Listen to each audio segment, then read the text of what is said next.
Thank you very much. Thank you very much for having me for the second time. It's a pleasure to be here and an honor to be here. I need something to, oh, maybe my camera. I might take some pictures of you in the middle or something. I don't know. I always Instagram all the time. You can see me all the time walking around with my camera. So I'm Inha, as the Ukrainians call me, Inga, and I'm a literary translator, and I specialize in travel. For those of you who weren't here 3 years ago when I was standing right here and talking about travel guides and also about diversify or specialize. What happens when a literary translator, aka Inha, finds herself one day with her desk almost empty, and what does she do after she panics a little bit? Because I was used to having like a year and a half full of books ahead, and suddenly there was a slump, and there were changes and stuff was going on, and I found myself with a bit of a problem. Oh, okay, thank you very much. So what I'm going to talk about today is kind of like a continuation of that, and I'm going to talk about going off the deep end and why it's not enough anymore to be just a translator. Of course, I think we are the best, the brightest, and a world of ourselves. But I think that today, simply taking work and in and out, like the work coming in, work coming out, going out is not enough anymore. So I want to explain that. I'm essentially talking about marketing ourselves, but I'm going to pick up from where I left 3 years ago, and I want to tell you what happened along the way. At the beginning, then I'm going to give some information about what I think is going to happen in the future and why being just a translator is not enough. So I hope you'll get some, I don't know, you might not agree with me. We'll have some questions at the end. But I hope that you have some giveaway or food for thought to take away with you. So let's start. So I hope. Oh, I insisted on using my branded. So I'm sorry if. So I come from Israel. So that's why you have Tel Aviv here, the beach, and you're welcome to come to Israel, by the way. It's beautiful there. So let's start. 3 years ago, like I said, I talked about what happens where you're in a troubled spot of not finding any work. So then I closed my session last time, 3 years ago, by saying I live happily ever after I've diversified a lot, but also specialized. I gave 2 options, like diversification, specialization. I brought a few possibilities of how to diversify, how to specialize, and then I kind of ended with the fact that I started writing in English for magazines. I started doing, for example, writing for online art magazines also. I did a lot of work for Hotels.com and bookings and stuff like that. All kinds of travel industry related things. I even did some copywriting. I worked for Almonitor for a few years, which is an online current affairs magazine for the Middle East. I don't know if you know it. I translated every week 2 articles or 3 or 4 articles. And I did a lot of stuff like that, again. And I wrote in Hebrew also for travel magazines. But all of these that you see here, I don't work for them anymore. So where's the happily ever after? So what happened along the way? For some of them, well, this magazine, for example, it closed, didn't have funds. Almonitor, they decided to downsize, and so I stopped working for them. Other projects were just long projects, but one-time projects. So, you know, things change. So does that mean that, what's going on here? Does that mean that my happily ever after is gone? Oops. Yeah, it's gone. Yes, it's gone. Everything's gone. So let's... But actually, it's the beginning of the road. So yes, it's working. Everything's fine. Okay, so thank you very much. So what I did essentially 3 years ago, 4 years ago, is rebranded myself, okay? Wonder words, oh my goodness, I thought that it would change my world and rock my world, you know, rebranding myself. And this, the PPT that you see here is part of this rebranding. Repackaged myself, okay? I said, okay, I'm a translator for the travel industry, okay? And people do know me, I mean, even from Egypt, by the way. People called me, agencies from Egypt, from many places, and wanted me to translate or do some projects for them. So people do know me as someone who specializes in the travel industry. But actually, essentially, I'm doing the same thing as I always did. Okay? So I still do travel guides. I still work for publishers. I'm the Stephen King expert. Okay? And thankfully, Stephen King is still alive. He's writing at least 3 books a year, so there's work. And my editor even told me, you speak fluent Stephen Kingish. So, so I'm, you know, I have my work set for that. So I'm essentially doing the same thing, and it got me to start thinking again, what if there is another slump? I mean, the world is changing. Amazon is coming into Israel, okay? I have no idea what that's going to do to the market for literary translation also, because Amazon, as you know, is a publisher as well, except for everything else that it does.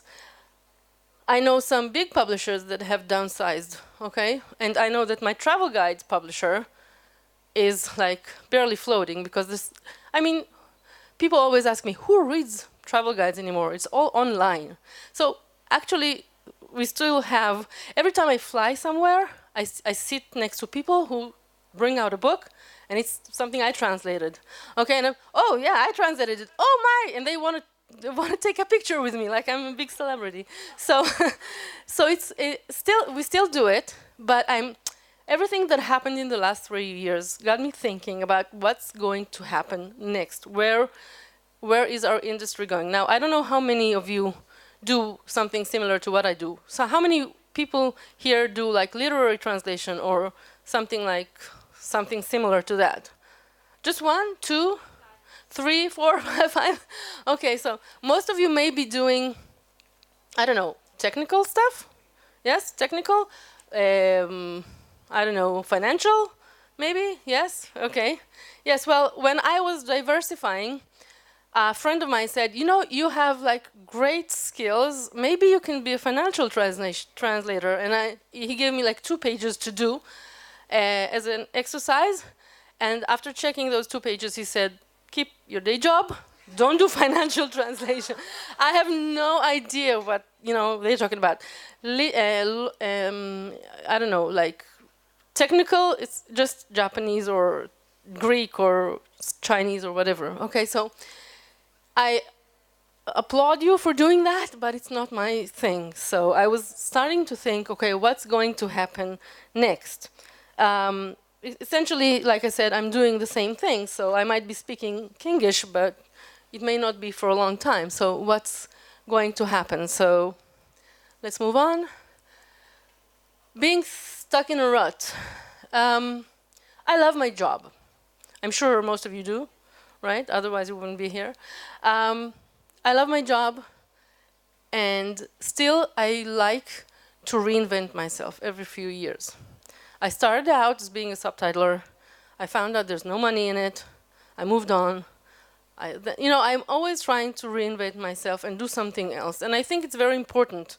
And we all do. I mean, we all embrace technology, right? So we are always like moving forward and doing something new and something different. But the question is, is it enough? Okay, it made me, the fact that I had this slump 3 years ago, and the fact that I don't know what's going on, what's going to be in the future, made me kind of antsy. So I started asking myself, are we really reinventing ourselves? Are we really like moving forward? What's going to happen next? We are translators. Some of us are interpreters. For the last 10 years, many of us have tried to like rebrand ourselves or reinvent ourselves as linguists. We started calling ourselves linguists, right? Instead of translators. Then we became like localizers, some of us, okay? And transcreators, suddenly. We kind of like changed our names along the way, but we kind of do the same. I mean, I'm doing transcreation for 20 years now. I don't know if you've noticed, but but doing translation is doing transcreation. Whatever you do, it's just the technology that has evolved, or maybe some of you do something else, and I do literary, but it's the same thing. I localize another culture into mine. I transcreate an art into mine, okay? So it's the same thing. So the fact that we call ourselves by a different name doesn't mean that we're doing something essentially different. And I think that the problem is, for a lot of us, at least in Israel, I don't know how it is in other markets, but at least in Israel, is that we might call ourselves by different names, but essentially we kind of get stuck in that poverty cult, as someone called it once, okay? And we get stuck in complaining, or how do you call that Facebook, TTNS, yes? Yes. I kind of stopped going there because, I'm sorry, because I can't bear all this grumping about clients all the time to other translators, okay? I just don't like it, okay? So I felt like, maybe we're all trying to rebrand ourselves, but get stuck in the same place all the time, okay? How do you call it? Like, being stuck in a rut, okay? So there was I'll give you an example. You can't read it, I'm sorry, it's too small, but it's, I was part of, how do you call it, a research for Tel Aviv University 10 or 15 years ago, with subtitlers and literary translators. Exactly what I was doing all this time. And this researcher, Rakefet Sela, from Tel Aviv University, she talked about habitus, about how we see ourselves as translators, okay? And you know what? Nothing has changed in those 15 years that passed. Our Israeli subtitlers and our Israeli literary translators have tried to organize in a union, to go on strike, which is very funny since we're all freelancers, and to try to better our conditions by going and being grumpy to the government and to other, official places. We're not getting paid enough. But, it's funny because I was kind of like one of the leaders of this, but I now understand how stupid it was. I'm sorry, because it's just not the way to go to better your condition. So one of the, I'm not going to read you the whole thing, but one of the things that Rakefet Sela found out is that translators see themselves as like librarians, teachers, like on that plane, okay? And I'm sorry to say that teachers and librarians have a kind of, very low status in Israel. I'm sorry, it should be like the other way around, but that's what happens. And they also say that they are always in the shadow, always behind the scenes, always like just sitting in the dark. We have a saying in our Israeli Facebook group that I'm sitting in the dark working, like we're the poor translators, and this should change, in my humble opinion, okay? So, what's next for translation industry? How many of you have thought about what's going to be in the next 20 years? I mean, not for literary translation, for everything. You have, right? And are you like kind of a little bit worried, or do you think there's changes coming?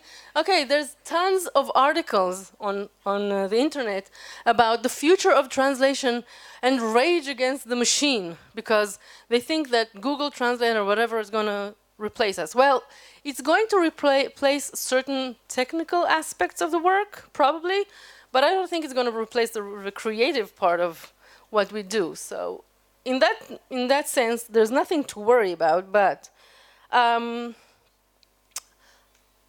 there, I'll give you an example. Again, something's going on here, but we'll try to. Okay, so I read a few articles, and I saw, for example, that they're talking about the fact that translation agencies that only have like incoming work, outgoing work, are going to disappear. Okay. Like you have like the 1 hour translation or something. How do you call that? 1 hour translation or something? Whatever. Like other translation agencies will disappear and become like one global machine kind of agency that only, puts in work. And I would never, I don't know, I don't like the concept of working for an agency where I have to bid on the work and whoever gets the lowest bid. No, it's not going to happen.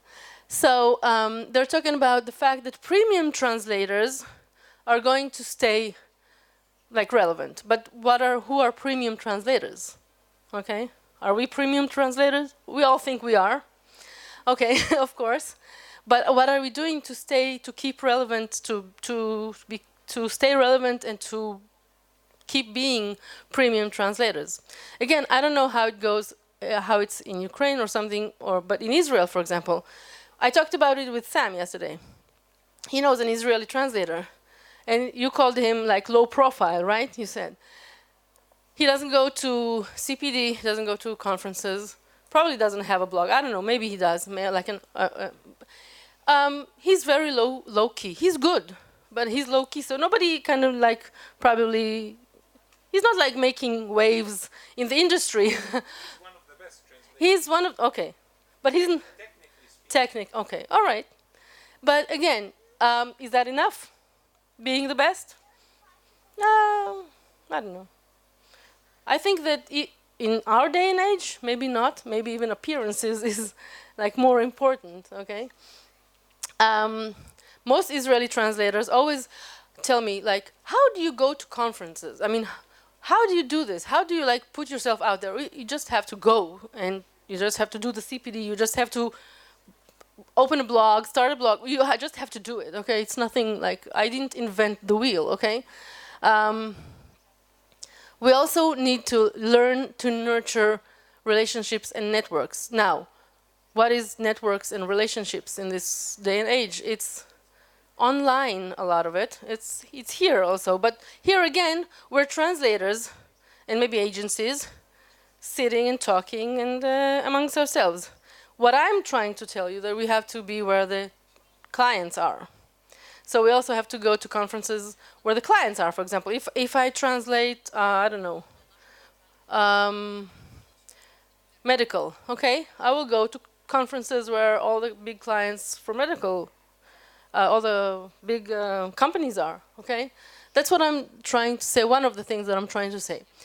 Now, they're talking about the fact that the role of linguists will change in the future, okay? Modern marketers are not just advertisers and sales staff. They are writers, journalists, and promoters with an imagination to tell a story. And that is kind of what I'm trying to say today, that it's just not enough to know your job as a translator or an interpreter, to be updated on, I don't know, glossaries, to know everything technical, MemoQ, SDL, whatever. It's not enough. You also have to be out there in this big, big world. Why? Because, first of all, okay, we'll get back to it. Yes, we can't be just translators, right? First of all, we are already all this. You remember this thing? That we are all IT support, and our own manager and accountants and everything. We are all that, right? Because we're like freelancers. But are we full stack professionals? Okay? some of us, I don't know, you can't read it, it's like too small, but most of us do our job well. But I'm sure all of you do your job great, but do we have, with our linguistic skills, do we also do we know how to do the partnership? Do we know how to approach the client? Do we go to the, what I said about conferences and stuff? Do we even think about what the client wants? Because I always get to know the client. I always want to know what he really needs. I have an editor, one of my best friends, a friend who is an editor. She always does, she's like a stickler for Hebrew. So she always does everything she can to the project, to the text that she gets. I mean, she like delves into it and like recreates it. And I told her, but this client wanted this job done like 3 days ago, and you're still honing it, and he only wanted proofreading. I mean, and she says, but yes, but it was written so badly, I just had to. But he didn't ask you to do that. And then she complains why she doesn't make any money. But anyway, but I'm saying get to know your clients. Some of my clients want this. Some of them my clients need, I don't know, need writing, copywriting. I get to know who they are, what is their objectives, who is their target audience. Okay, we need to get to know our clients. I also like to meet them. Some of my fellow translators have never met their clients, which I think is not the way to go. And the most important thing is to network. And networking means today to be online in social media, okay? Because the new network, if you're not there, you're not, okay?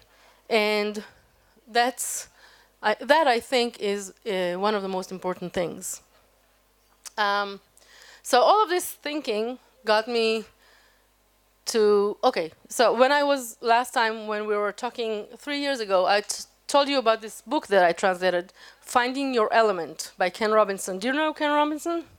No, he's an educator. And he's one of the like top TED speakers ever. You should check him out, Ken Robinson.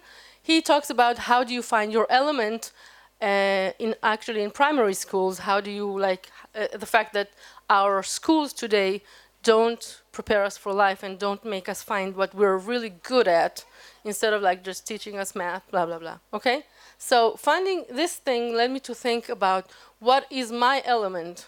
And I know that I'm a translator. This is my business. This is what I always wanted to do. And I am really in my element being a translator. But for me, it just wasn't enough. And I told myself, okay, you're thinking inside the box, okay? You need to think outside the box. Because when I was 3 years ago thinking about how to specialize and how to diversify and all those things, I was going at it from the perspective of a translator. Okay, but maybe I should consider the fact that there is no box. Let me give you an example. 6 years ago, I had a blog. It was quite successful. I opened it when I was in Vermont, and I talked about my experiences in Vermont, and then I started talking about language, and some of my posts have even gone to like big online magazines, like they were kind of viral, you would say, and it was quite successful. And I wrote one day a post when I started working with MemoQ, and I wrote like a gushing, loving MemoQ post, okay, because I really loved working with it. I know that a lot of translators in my country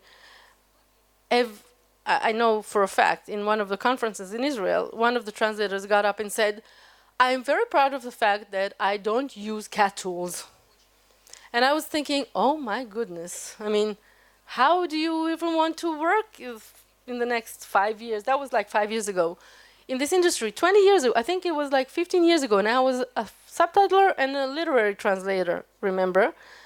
I went to study, when SDL was even not so good right to left, I bought SDL, tried it. I saw that it's not going to work right to left, so I kind of abandoned it. But I studied. I wanted to see what is all the rage about.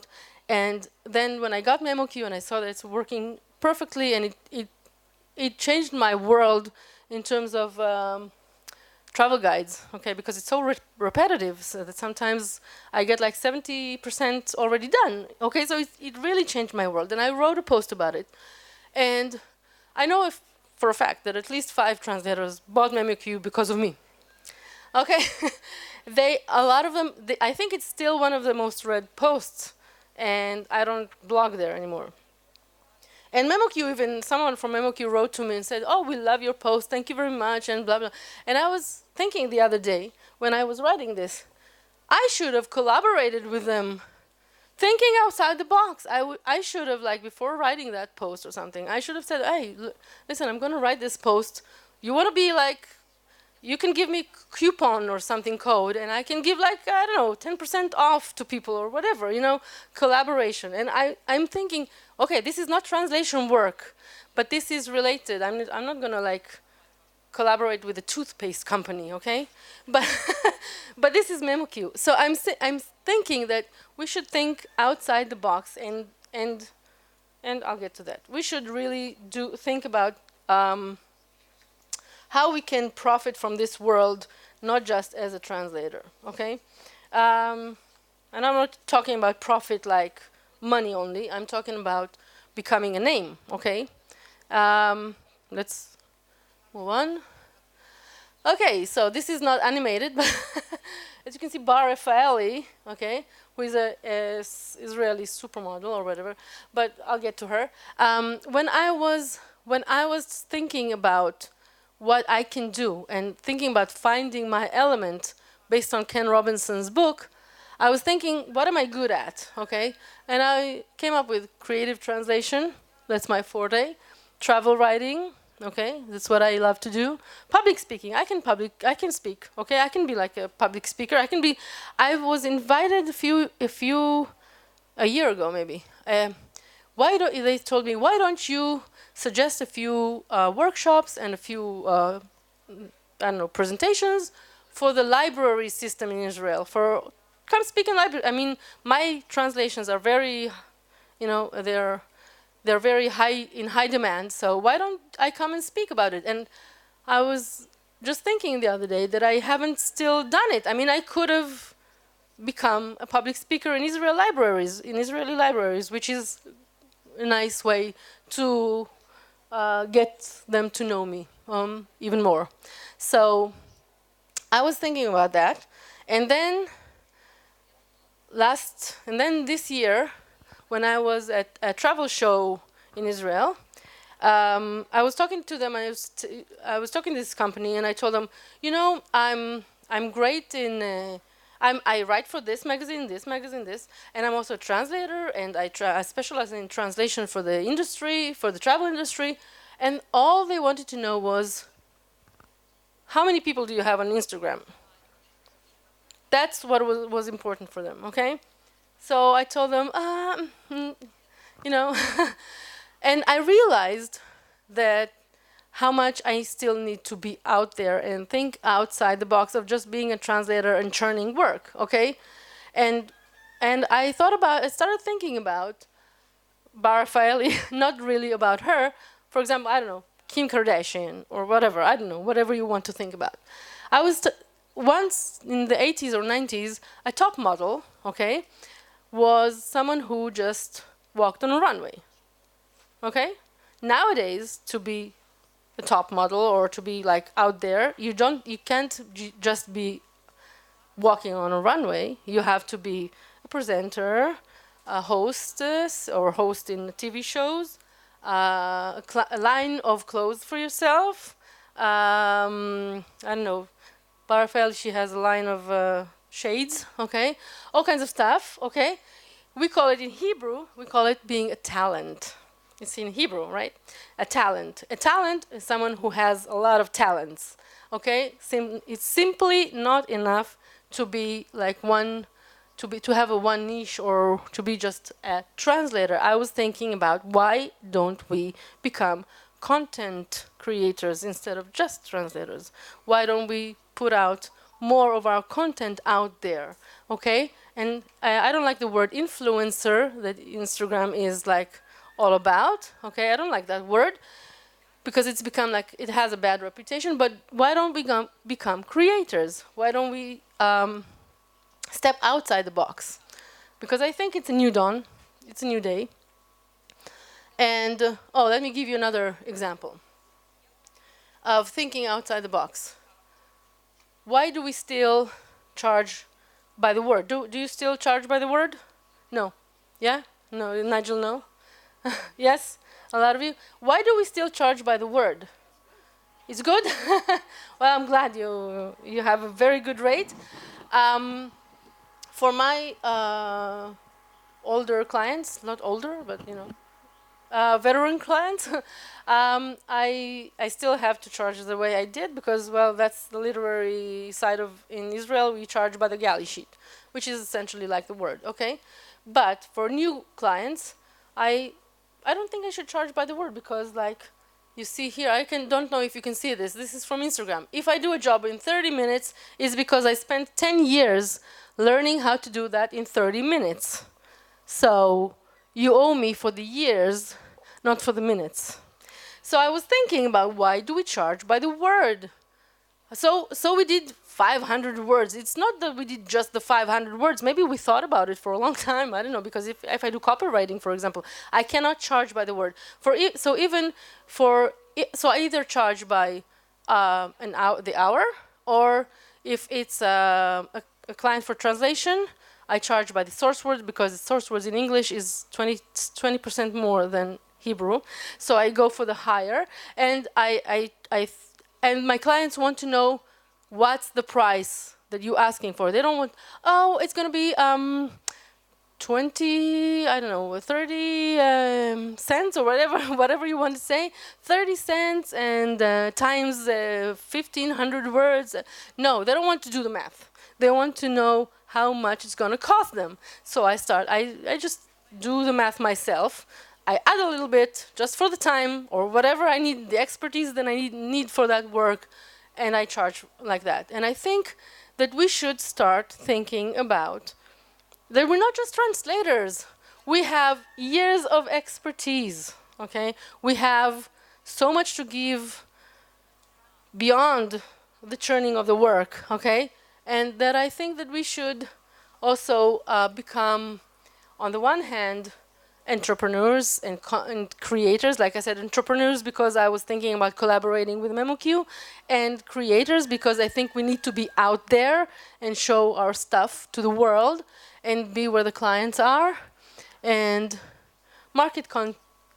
content marketing because it's just the way the future is. Okay, this is something from a few years ago. I'm sure it's like way up. 91% of companies in Europe and the US are using content marketing. Okay, they don't. For example, have you seen how online magazines look like today? They look like blogs. Yeah, the world has changed. It's like it's no longer you don't want to read the paper anymore. You want to read something more personal, something like upbeat. Okay, something viral. Everybody's wanting something viral. So content marketing works. And what I started doing, what I started thinking, this rooster is what I think he likes what I'm saying. Yes. What I think that we should think about ourselves, for example, how many of you have a blog? Do you have a blog? Nobody has a blog. Well, Vicky, yeah, oh. So I had a blog, I told you. I have kind of decided that it's not good enough, and I'm working for 3 years now on another blog, which is ready. The website is ready, but I'm not ready yet. So I'm working on it. But I think it's so important for us not to just. What I'm getting at with all my blabbering here is I don't want to when a client approaches me, I don't want, or when I'm in at a conference, I don't want to give my card to anybody because they will just throw it away. Okay, Um, I don't want to hand out my CV because it's boring. Okay, what I want is for people to know me through my content. Okay, so I need to be out there.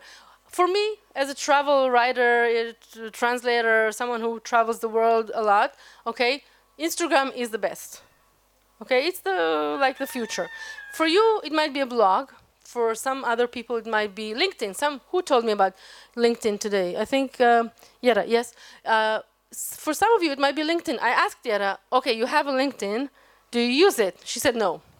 Okay, so I don't either. I have like people are befriending me every day, and I don't do anything about it. Now, if you want to succeed on that, if you want to put yourself out there, befriend your clients there and write some content there, because it's a place where people write content in.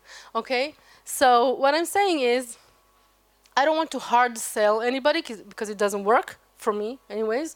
I don't come to a client for in that how do you call that? The IMTM, the travel show in Israel. I didn't come to clients, to prospective clients, and tell them, "Hey, I'm a travel writer. Here's my credit card. Yeah, here's my credit card. here's my card. Yes, take my credit card, please. Here's my card. See you." It's not going to work, okay? I have to come and show them my added value for them. I have to show them what I've written so far.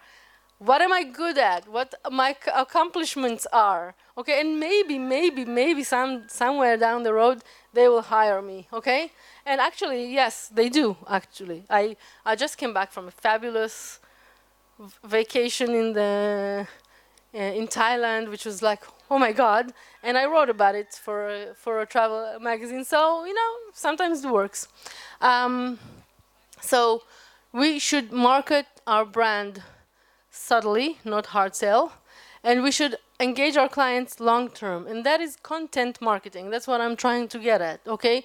And we need to create a persona. For me, it's the travel. For you, it might be something else. I don't know. I have a friend in Israel. She's a translator, a literary translator like me, and she loves, how do you call that show about Ireland and this woman who goes through into another era? Outlander, yeah, exactly. So she loves Outlander, and she loves period dresses, and she likes to sew in her free time. So she created a little niche for herself. First of all, she goes to a lot of events wearing her period dresses, and yes, that she sewed herself, and she started giving lectures about how period dresses have evolved or whatever. It doesn't have to do anything with translation. And she gets invited to a lot of places to speak about it, and she makes money out of it. Now, I'm not going to say that she's like famous from it, okay? But she creates some content that made her, now she told me, yeah, I make some money out of it, but it doesn't get me any more a lot of translation work. I said, you're building a long-term relationship with people, and you're also out there. Some of the people who are your audience might need translation work, and then they'll remember you. So it can be anything, and it creates quality clients, long-term clients, and also if you share content, it improves your Google ranking, which is what we all crave for, right? So I think it's very important for us to stop thinking like we are just translators and charge by the word and sit at home waiting for work and give our cards to prospective clients in, I don't know, translation forums or whatever. Okay, we should be just out there a lot more. Content is king. Have you probably heard about it? Yes, Stephen King, exactly. And I speak Kingish, so yes. As you can see here in this very elaborate thing, most of the people that we will, for example, for me, okay, when I am on Instagram, I'm going to speak about Instagram at the Pecha Kucha. which I don't know how I'm going to do because it's like 20 seconds for each slide, and I have so much to say about Instagram, and it's a whole world that I've discovered, and it's going to be, I'm going to talk fast, or I don't know. But but I've discovered a whole new world, and I've just started since I was asked how many followers do you have on Instagram, and I understood that everybody's on Instagram who has to do with travel. I started working at it hard. I'm working at it every day. I post and I write captions and I take. I mean, you've seen me walking around with my stick, and I'm doing stories and I'm everything. And I've moved up from having 500 or 600 followers to 5,000 almost in a few months because I'm working at it a lot. And I'm not saying that it's going to. This is not something that brings me money right now, okay? But I'm working at trying to get my name out there for the future. When I have 10,000 followers, you can follow me, by the way. When I have 10,000 followers, a whole new world will open up in front of me because then I can link stuff and then maybe I can do some more other stuff with it. But it's something that I'm investing right now, creating a lot of content, which I don't think that you should only do on Instagram or on Facebook or on LinkedIn because it's not yours. If Facebook dropped out of the world one day, you won't have anything, any content left. So you should also have a blog of your own. But like I'm trying to do for 3 years, but I'm saying that it's not going to bring you work now, okay?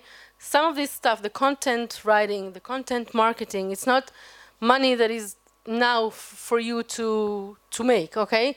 But you create a persona for yourselves. You make a name for yourself. Now, this is not relevant only for freelancers like me or people who are doing travel writing like me. I think it's relevant for everybody. I think it's relevant for agencies like Nigel's, for example.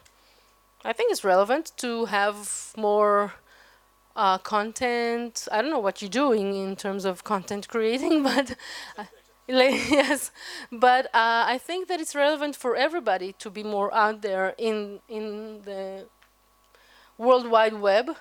And once you create a lot of content and once you get people to like your content and keep going to your blog and keep reading your posts, okay, then you build trust and then you get the customers. Okay, now I know that it sounds like a lot of work, and I know, well, entrepreneurship, as I call it, or content, creating content is a lot of work. But I think in the end it will be good for us all. So don't just be a translator, be an influencer. Oh, I don't like the word. I'm sorry. I should have erased it and written creator or content. I don't know, whatever. So yes, I think that we should all do more content and learn how to do our elevator pitch. Okay, how to do a tagline that is appealing, to write an about me and all that stuff, and why. Okay, I'll get to that in the end, but we should not just tell our clients, hey, you should hire us, I'm good. Okay, we should we should know what the added value that we can bring them is. Okay, so why you should work with me, I'll show you. You're not going to see it, but I can send to you what I'm doing essentially afterwards. You should expand your versatility, okay, within your fields. I am not just trying to be to do travel. I mean, I'm a travel writer, travel translator, but I'm trying to expand my versatility in those fields, trying to find my niches, like luxury, for example, like I did in Thailand, but also find other niches inside this whole world of travel, and or specialize in something that you think has a big future ahead, okay? And use social media to acquaint yourselves with your clients, not with other translators. Do you go to conferences with clients? Where clients are? Most of I didn't think about it until a couple of years ago.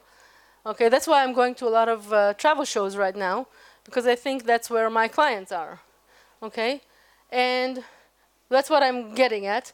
Don't think CV, think Media Kit. Now, how did I get to this thing? Like I said, they asked me, how many followers do you have, and do you have a Media Kit? And I was like, no, what's a Media Kit? I knew that I was somewhat of a journalist who writes travel, but what's a Media Kit, and what do I need it? And then I started thinking about it, and I realized that that's what I need to show my clients. They don't care if I studied translation and what my, I don't know, if I was in the army, or if I studied if I have knitting, if I did a knitting course one time in the 20 years that I that I have on my CV. Okay, they don't care about these things. I've never been asked to show my translation certificate. No one has ever asked me. It's not really a profession in Israel. Anybody can be a translator in Israel. Okay, so nobody has ever asked me. Nobody wants to see my CV, actually. Okay, they want to see either a sample of my work, or who my clients were in the past, or to know what I can do for them. So I built myself a Media Kit. Now, that's for travel, but you can do it for your niche as well, okay? Keep calm and create more content, okay? I did a Media Kit. Again, for travel, but I wrote that I'm a travel writer, content creator, blogger. I didn't write that I'm a translator not because I'm hiding it, okay, but this is something that was meant for certain clients. I did this on Canva, so I can change it every time when I want to. If I'm approaching clients that want me as a translator, I will add translator. Okay, you have to create different CVs and different Media Kits for different purposes. Okay, so I wrote how many followers I have, because that's what they asked. I wrote that I wrote my contacts. I wrote about me. You can't see anything, but okay. Well, I'll read it to you. Okay, I'm a translator by profession. See, I'm not hiding. Specializing in fiction and tourism. I've also translated dozens of travel guides. A long trip to Vermont in 2010 led me to launch Blog Globally, my previous, and gain a following. My musings about travel and work quickly landed me an item in Israel's top travel magazine, and the rest is history. I don't even write a lot about it, okay? And a new blog coming soon, okay? Coming soon is like 3 years, but okay, it's coming, okay? And then the other page is who I worked with, all the brands that I worked with, and some of them are like big brands, so it makes an impression, and why we should collaborate, okay? Why we should collaborate. At the end, I'm writing, I am in a unique position to provide both traditional media coverage, because I write for several magazines, like El Al In-Flight magazine, like a women's magazine, like a financial magazine with a travel supplement. I'm doing good photography. Well, that's debatable, but I'm getting better. And social media coverage across the board to help promote your brand. So I'm telling them what I can do for them. I'm not saying it's perfect. You probably can give me a few tips on how to do it better. But what I'm saying is nobody cares about how many years we studied. People care about what we can do for them. Okay? So that's why I thought that the power of the kit for me is now bigger than the power of the CV or the credit card, okay? Or the card. So that's what I'm doing right now. And I'm trying to think not outside the box. I'm trying to see that there is no box, okay? That I can do entrepreneurship, like collaborations, like with MemoQ, okay? That I can collaborate with others, that I can write content and become like more of a name in the industry. Because I think that in this day of influencers, we should think a little bit like influencers. Now, I used to think that on Instagram, everybody's either taking pictures of themselves with a bikini in a beautiful infinity pool, and that's like usually 20-something people, or on a bed in a five-star luxury hotel with a breakfast or something. And I'm thinking, how can I compete with that? And I don't have to compete with that. I just have to make my own kind of content. I have to make my own kind of name. Okay, so I'm older than those 20 something. I don't wear a bikini, okay. All right, but I do eat breakfast.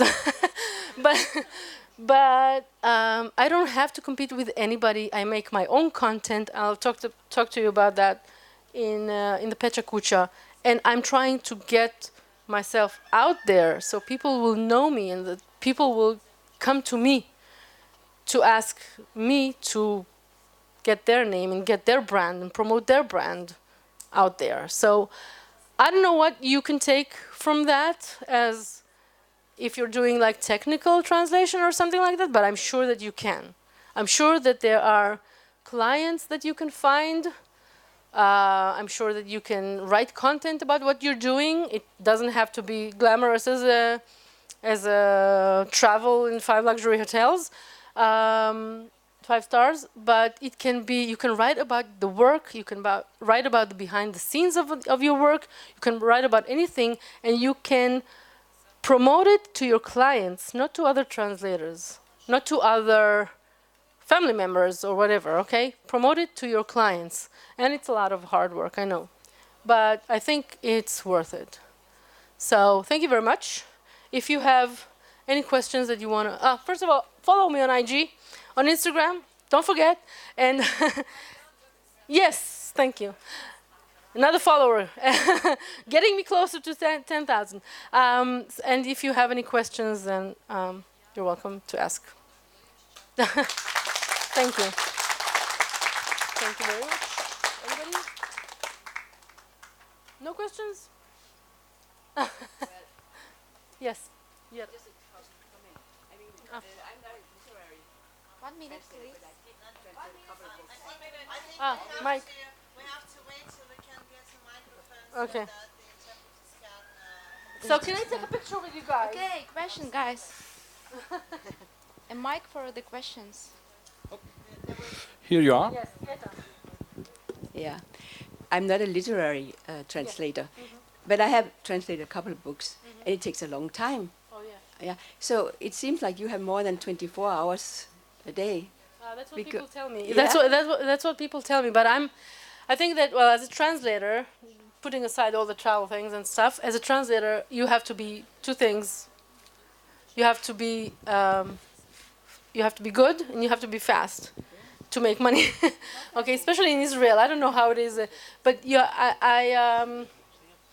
I try to not to waste my time in Facebook complaining about people and writing and asking all kinds of questions. Sometimes they debate like for 3 hours on the minutiae, on the little, the smallest details of how to call, how to rephrase, how to phrase this, and I'm saying just phrase it already and get it over with.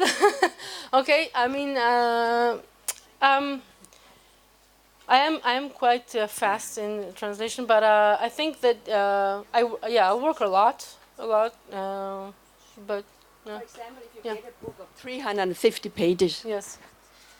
how long? How long? How long do you? That's do the you, question do I you was. count? First Yeah. of all, people ask me, "Do you read the book before?" And one, I was doing a presentation in Israel, and there was a guest from, I think it was Belgium, or I don't know, and he was like translating Hebrew authors into French or something, or I don't know, and yes, and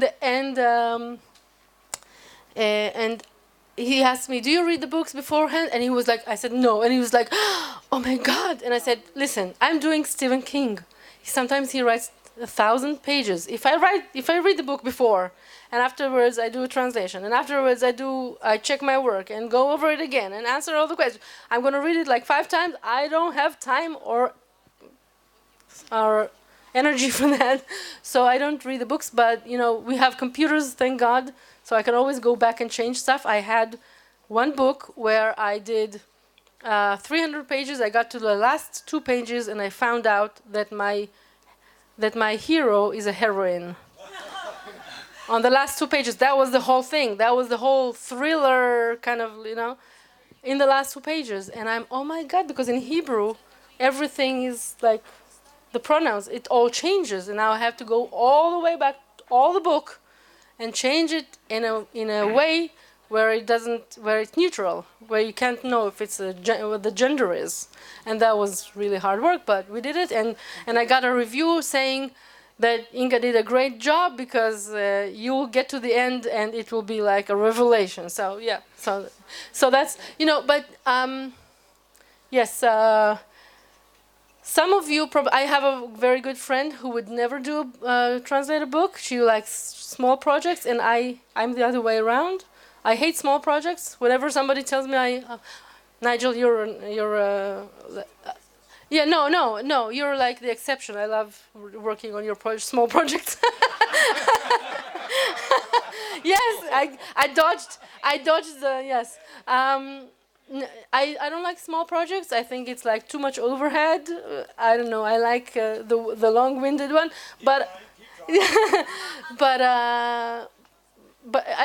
it's it's a lot of translators in Israel can barely like make it with translating books. But I don't know. I guess I do a lot. I don't know. There was another question here somewhere. Yes. Yes. Okay. Yes. Okay, you've talked about the platforms such as LinkedIn, and I want to know your two cents worth about how risky it is to use LinkedIn, especially when your clients, direct or indirect clients, follow you on LinkedIn. And in countries like in the Middle East, where there's absence of codes of conduct or codes of ethics, Yes. so many of your competitors and your peers might, encroach upon your privacy and try to steal your clients, try to offer Did lower that happen rates. to you? Yes, all the times. So I want to know your take on this, because it can be quite risky, and Yes. That's why I don't recommend, for example, I see some translators putting their rates on their blogs or websites, and I'm saying, don't do that, because I don't know. I think that, first of all, you might change your mind. You want to take more from that other client, or I don't know.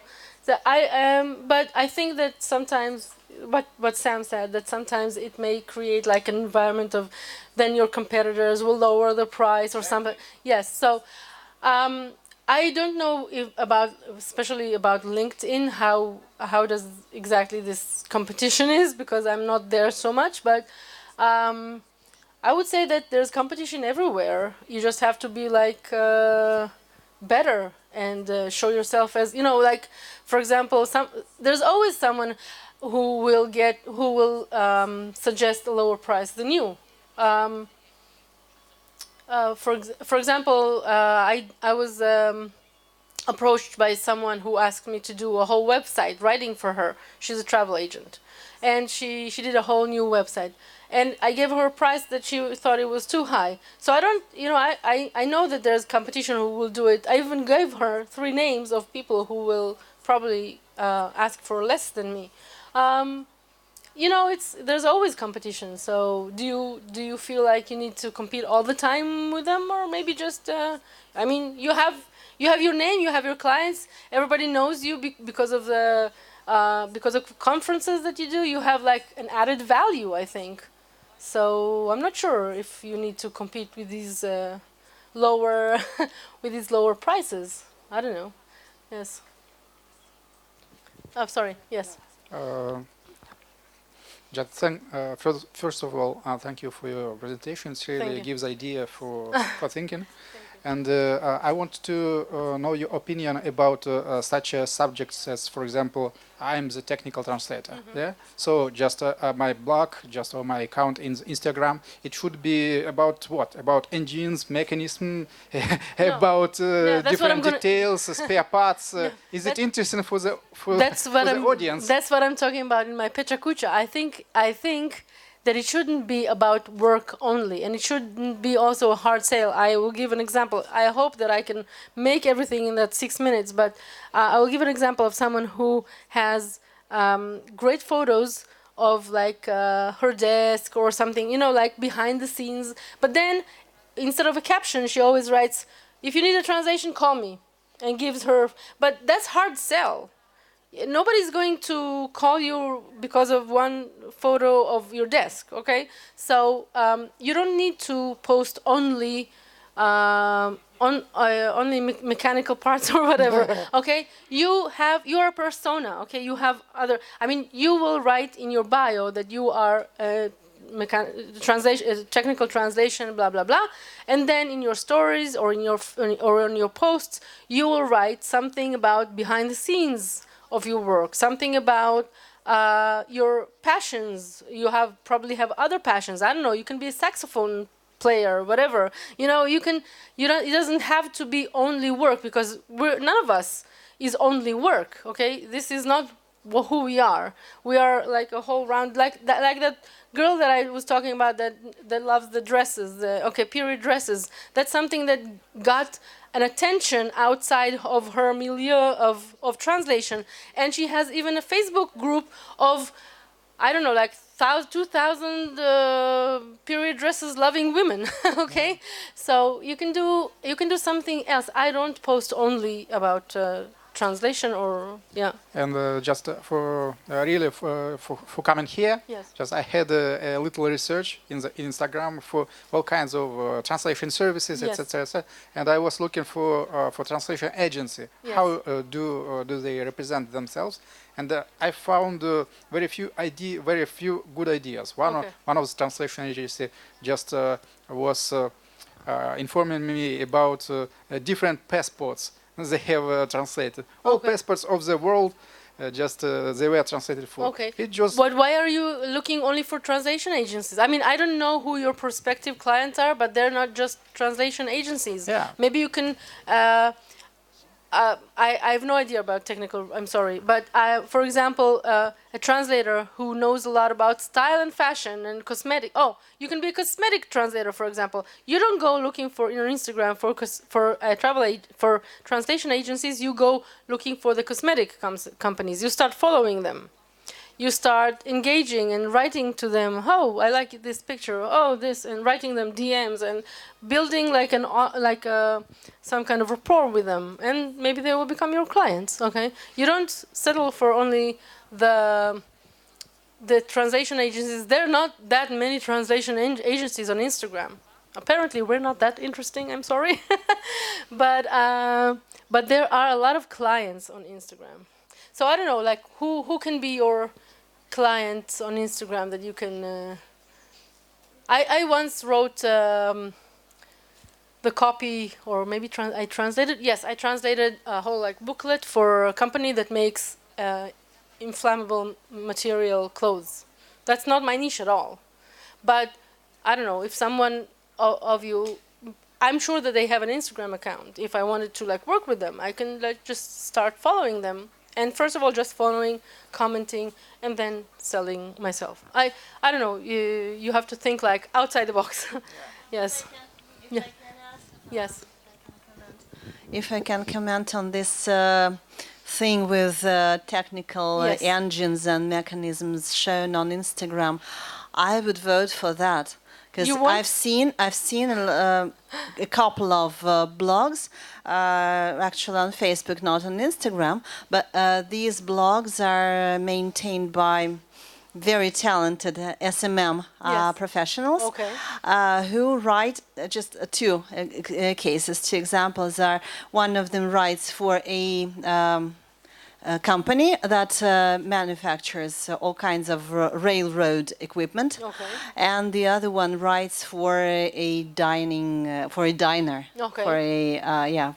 just a canteen, and they write in such a way, and they post such wonderful pictures indeed of equipment and machinery and like soup, that the pages they maintain, the pages they manage have like hundreds of new subscribers every day, and I follow both of them, and I find their writings most entertaining, much more entertaining than like many beauty bloggers or whatever. Yeah, you can do. You can. I mean, the infinite number of possibilities there, because, for example, I posted a picture of a Ukrainian Actually, it was taken not far from here, of a abandoned railway with myself in it, but never mind.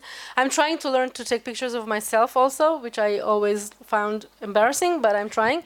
It was like there was no big view. It's not the Rocky Mountains. It's just a railway in Ukraine, and it got like hundreds of likes. And I said, "Oh, what a beautiful picture!" And it's not about me. It's the railway. It's the railway. So you can just post beautiful pictures of anything, and if you write the right caption, it can be like an inspirational quote. It can be something that you did in your work. It can be something, I don't know. I think it works, you know. Thank you very much. Спасибо большое, Инга. К сожалению, наше время закончилось. Thank you very much, Inga. We've run out of time, unfortunately, but you can still talk with the audience later. Have time to digest. Yes, thank you.